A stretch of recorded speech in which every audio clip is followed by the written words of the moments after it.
Mi columna se llama Las sirvientas. El tsunami que sacudió al gobierno de Gustavo Petro esta semana contó con los protagonistas de siempre, poderosos y otros desprevenidos que le sirven de instrumento a los primeros. Por ahora, la otrora poderosísima jefe de gabinete Laura Sarabia, el emblemático y el problemático y cuestionable embajador Armando Benedetti y la niñera Marelvis Mesa. A la mano derecha de Petro le roban un dinero, ella acusa a su niñera, la somete a una investigación bastante irregular y además solicita la ayuda de su ex jefe, el embajador en Caracas, quien al parecer la chantajeaba. Gracias a Daniel Coronel en su reporte Coronel en la W Radio y a la reportería de la revista Cambio, se estableció que el teléfono de la empleada del servicio doméstico había sido plantado en una investigación contra el clan del Golfo para escucharla ilegalmente. El destape es parcial porque son muchos los interrogantes irresueltos.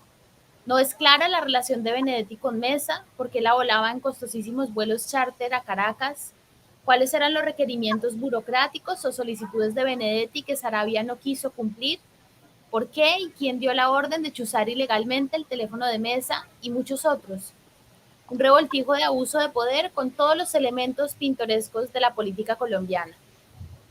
Y se iniciarán investigaciones eternas que servirán como canceladores de ruido y caerán un par de desconocidos, mientras que los poderosos sabrán cómo reubicarse y florecer de nuevo. Ahora puede ser humana, pero no deja de ser Colombia.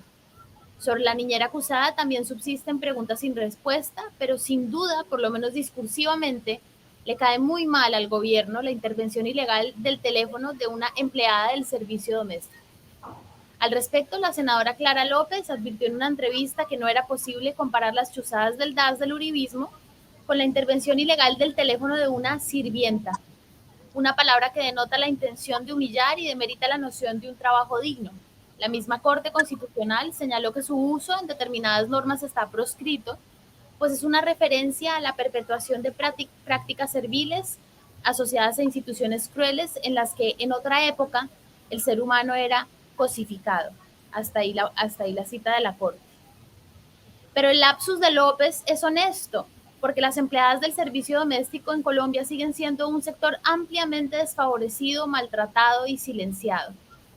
De acuerdo con la Escuela Nacional Sindical de 2008, con la encuesta de la Escuela Nacional Sindical de 2018, el 61% de las empleadas del hogar gana menos de un salario mínimo, el 77% recibe alimentos como pago en especie y solo el 18% está afiliado a pensión. En muchas ocasiones son esquemas que rayan en la esclavitud. En su mayoría son madres solteras, cabeza de familia, sometidas a horarios inhumanos, a trabajar incansablemente para sostener a sus hijos desde lejos. Sujetas además a la falta de reconocimiento por el trascendental trabajo que adelantan, el cual permite el funcionamiento y subsistencia de muchas familias privilegiadas, casi borradas del relato nacional y cultural que han contribuido esencialmente a construir. Si alguien representa a los nadies de quien Petro se aprobó la vocería en su campaña, son las empleadas del servicio doméstico. Y claro que existen personas en Colombia que las ven y tratan como sirvientas. Lo problemático es que esas voces vengan del Partido del Cambio. Aunque después López se disculpó por su uso del lenguaje, la patraciada no cayó con la misma contundencia que el sablazo. Por supuesto, nada de eso niega que deberá establecerse qué papel jugó Mesa en este esquema de abuso, si de hecho hurtó o no el dinero, ella ha reiterado su inocencia, y qué relación sostiene con Benedetti. Pero es imposible no reparar sobre el enorme desequilibrio de poderes, porque ella, sin importar su proceder, es una mujer humilde, instrumentalizada por los poderosos de esta historia. Empezando por la revista Semana, que no dudó en desplegarse en pornomiseria al emplear un tono condescendiente y lastimero para describirla. Nada de eso es necesario. Basta con reconocer el lugar que ocupa Mesa y el estamento social que representa. Por eso sí hace falta que, además de sacar jefes de gabinete y embajadores e iniciar investigaciones de contentillo, alguien en este gobierno del cambio se apodere del tema de Marelvis, explique a la opinión pública qué ocurrió con ella en esa investigación irregular y por qué se chuzaba su teléfono. Y claro, si Mesa es culpable de alguna ilegalidad, que pague por ella. Pero solo escribir esa última frase se siente injusto, porque sobre los otros protagonistas de esta historia no caerá la justicia ni el ojo público con la misma eficacia o severidad, ni que fueran sirvientas. Esa es la columna. Buenísima, Ana, muy buena, muy bien. Maravillosa columna y maravillosa reflexión.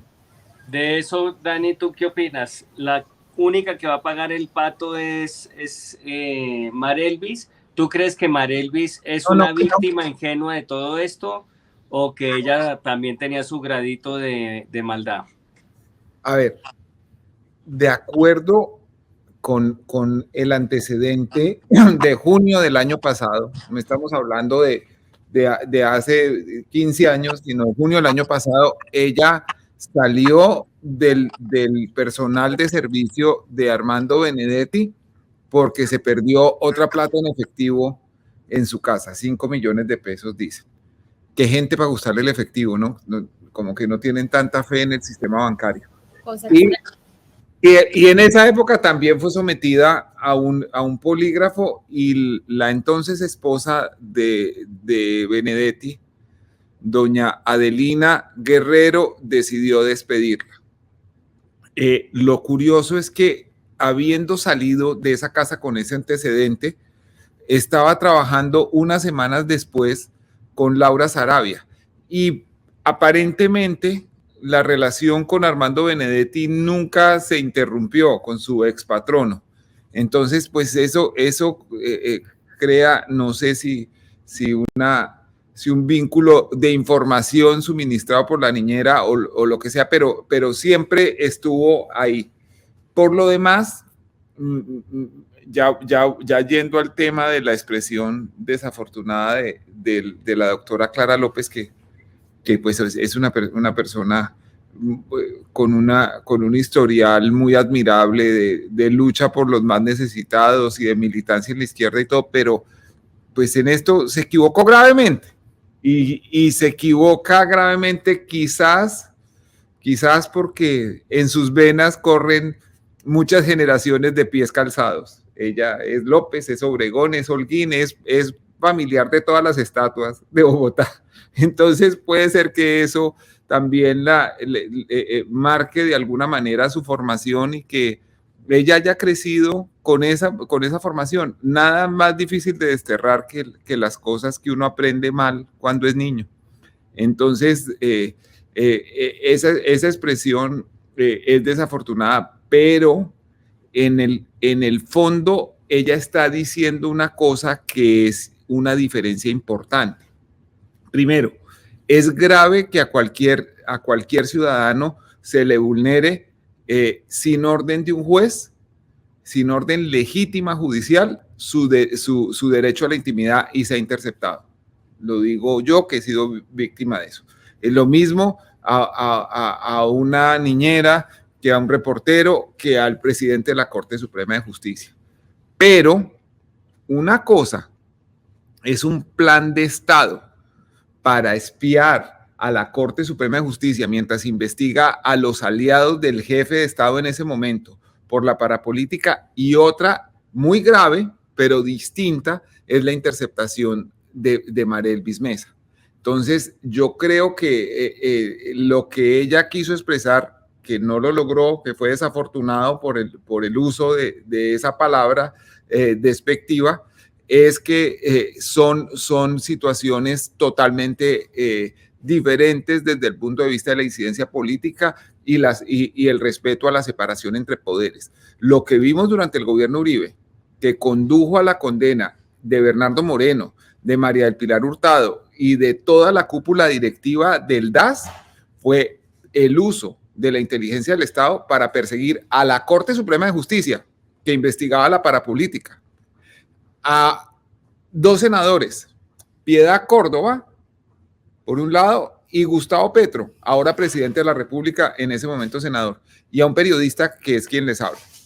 Es todo eso, que no es una opinión, sino que está documentado judicialmente en las condenas de estas personas, tiene una connotación más grave por el alcance que tuvo como política de Estado, impulsada desde la presidencia de la República, que esto, que es muy grave, pero es diferente.